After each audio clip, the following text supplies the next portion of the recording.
Hi, everyone. Welcome back to 1 Month in 1 Minute, a look back at trending events of the past month and what it means for your money.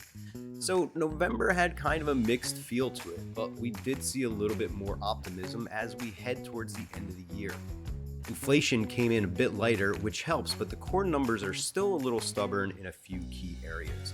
The Federal Reserve is being very careful right now. After the rate cuts earlier in 2025, they dialed back expectations for anything big in December, and markets adjusted pretty quickly. Outside the US, growth is slowing. Some countries are softening, trade questions are still hanging around, and central banks are trying to support the economy without letting inflation flare back up.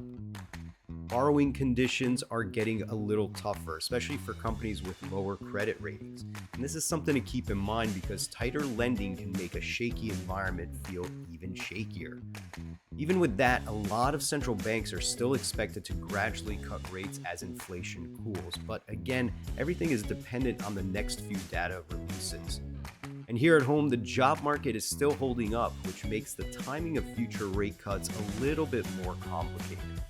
So here's the bottom line. November was really about balancing hope with caution. There's a sense that things are moving in the right direction, but the data over the next few months will really drive the pace from here. Thanks for watching. If you have any questions about how any of this might impact your portfolio, your plan, or your next financial move, feel free to reach out. I'm always here to help. We'll see you in next month's recap.